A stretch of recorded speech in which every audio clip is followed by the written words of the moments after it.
Good morning class.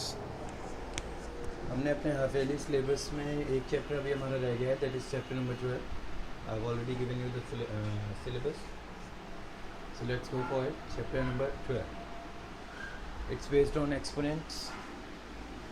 अब exponents क्या होते हैं आपको सेवन्थ में आपने पढ़ा होगा, like you are having a number 2 raise to the power 3, powers की फॉर्म में जो लिखे होते हैं। तो यहाँ पे जो भी पावर होती है, ठीक है, you can call it as power और एक्सपोनेंट। हम इसको पावर कह सकते हैं या फिर एक्सपोनेंट्स कह सकते हैं, ठीक है। और वो वैल्यू जिसके ऊपर पावर लगी होती है उसको हम कहते हैं बेस, ओके। तो जो पावर है उसको एक्सपोनेंट कहा जाएगा, और जिसके ऊपर, जिस नंबर के ऊपर, जिस वेरिएबल के ऊपर या जिस डिजिट के ऊपर पावर लगी है वो क्या हो जाएगा, बेस हो जाएगा, ठीक है।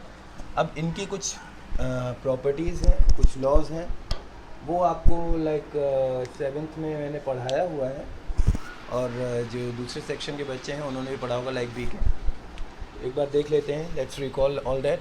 अभी उसको समझ लेते हैं और फिर कल जो है we will go for exercise, okay. तो पहली प्रॉपर्टी क्या है कि a raise to the power m into a raise to the power n क्या होता है, ठीक है। जब भी लाइक दो चीज़ें, दो वैल्यूज़ आपको दे रखी हैं, a raise to the power m into a raise to the power m means 2 raise to the power 5 suppose करिए मेरे पास है, और 2 रेज टू द पावर 3, ठीक। अगर मुझे इसको सॉल्व करना है और एक्सपोनेंशियल फॉर्म में लिखना है, यानी कि पावर वाली फॉर्म में लिखना है, पावर नहीं मुझे रिमूव करनी है, तो मैं क्या करूँगा, I will simply do one thing कि दोनों के बेसिस सेम है ना, तो यहाँ पे आई राइट 2 और पावर्स को मैं ऐड कर देता हूँ, क्योंकि रीज़न क्या है ये देखें। 2 रेज टू द पावर 5 का मतलब क्या हुआ, 2 is being multiplied how many times, 5 times. 2 raise to the power 5 का मतलब 2 is being multiplied 5 times, and 2 cube means 2 is being multiplied how many times, 2 is being multiplied 3 times. So 5 times over है, 3 times over है। अब इसको अगर एक ही बार में direct लिखना होगा तो 2 कितनी बार मल्टीप्लाई हो रहा है, लाइक 5 इधर 3 इधर, टोटल 8 टाइम्स, तो it will be 2 raise to the power 8। इसको अगर हमें सॉल्व करना है, इसको एक्सपोनेंशियल फॉर्म में लिखना है, कंबाइंड फॉर्म में, तो पहले तो हम इसको एक्सपेंड कर लें, फिर हम ये कर लें। उससे आसान तरीका है कि हम इसका एक लॉ याद कर लें, क्या, कि जब भी बेसिस सेम होते हैं, a raise to the power m into a raise to the power n, यहाँ पे पावर एक में n m है, एक में n है, लेकिन क्या कोई चीज़ ऐसी है जो दोनों में सेम है, तो हाँ वो बेस सेम है। अभी मैंने बताया था जिस नंबर या वेरिएबल के ऊपर पावर लगी होती है वो बेस कहलाता है। तो यहाँ पावर किसके ऊपर लगी हुई है, a के ऊपर, तो a क्या हो गया, बेस। यहाँ पे भी बेस a है पहले वाले में, और दूसरे वाले में बेस a है, क्योंकि बेस सेम है और बीच में मल्टीप्लाई का साइन है, तो पावर्स क्या हो जाती हैं, पावर्स ऐड हो जाती हैं, ठीक है। अगर बेस सेम होगा और बीच में मल्टीप्लाई का साइन होगा, so the powers will get added, powers add हो जाएंगे।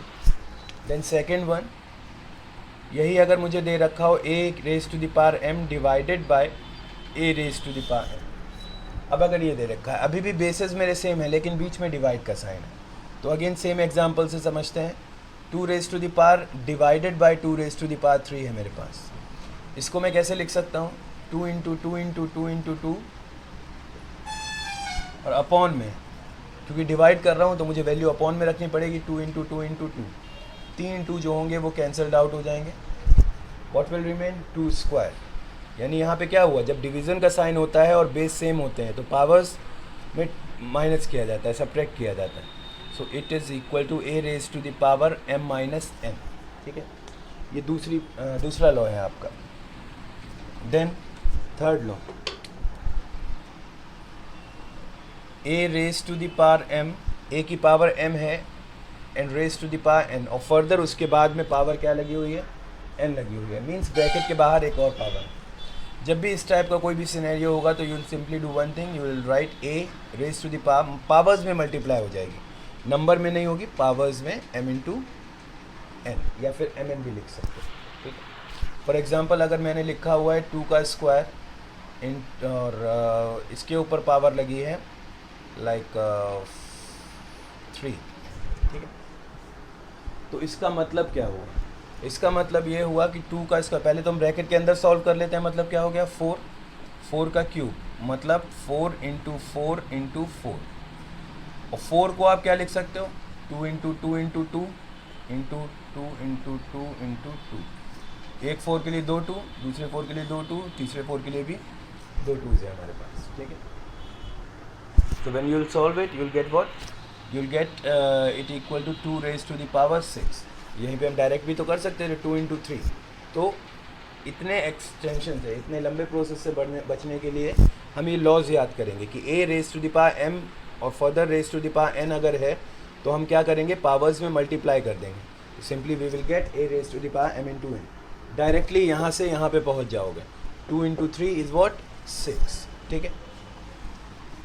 Then next fourth one, a raise to the power a into b raise to the power m। ये क्या होगा? अब यहाँ ब्रैकेट के अंदर दो वैल्यूज़ हैं, दो वेरिएबल हैं, एक a है और एक b है, और दोनों की पावर m है। तो इसको जब आप ओपन करोगे तो a की पावर भी m हो जाएगा इंटू b की पावर भी m हो जाएगा, and vice and versa. Like अगर ऐसे दिया हो तो आप इस फॉर्म में कर सकते हो, ठीक है। Then comes fifth one, a upon b whole raise to the power m। Again दो वेरिएबल हैं, तो जब ब्रैकेट खुलेगा तो the power will be shifted to both of these, that is a की पावर भी m है और b की पावर भी m है। ब्रैकेट यही रिप्रेजेंट कर रहा है, ठीक है। देन सिक्स्थ, लाइक सपोज करिए आपको वैल्यू दी गई है a की पावर माइनस n, ठीक है। अभी आपको पावर नेगेटिव से पॉजिटिव में चेंज करनी है। So what will you do? You will simply do one thing. आपको क्या करना है, जब भी पावर नेगेटिव में होती है, मतलब पावर आपको साइन चेंज करना है, नेगेटिव से पॉजिटिव करना है या पॉजिटिव से नेगेटिव करना है, तो you will simply do one thing. आपको क्या करना है, आपको नंबर का वेरिएबल या नंबर जो भी होगा, जो बेस होगा, उसका रेसिप्रोकल कर देना है। तो यहाँ पे a है, a का रेसिप्रोकल करोगे तो what will you get? You will get 1 upon a। Power minus से अब क्या हो गई? पॉजिटिव। सर इसको डू इट लाइक दिस, ठीक है। a raise to the power minus n gets equal to 1 upon a raise to the power n। यानी अगर हमें पावर का साइन चेंज करना है तो उसके लिए मुझे बेस का रेसिप्रोकल करना पड़ेगा, ओके। और सिमिलरली इसी तरीके से क्या आ जाता है, अगर मेरे पास a की पावर -1 दी गई है तो मैं क्या लिख सकता हूँ उसको? 1 अपॉन a की पावर 1, और 1 का मतलब क्या हुआ? 1 upon 8 sir. Then eighth one, a की पावर 0 की वैल्यू क्या होती है? कोई भी नंबर होगा, अगर उसकी पावर 0 है, कोई भी बेस होगा, लाइक वेरिएबल ले लो, चाहे नंबर ले लो, चाहे आप यहाँ पे लिख लो 35 की पावर 0 या 489 की पावर 0 या फिर a की पावर 0 या b की पावर 0, सबका आंसर हमेशा 1 रहेगा।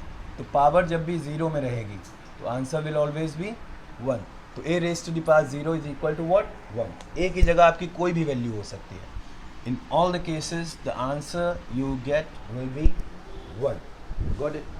तो ये 8 लॉज हैं आपको जो पढ़ने हैं।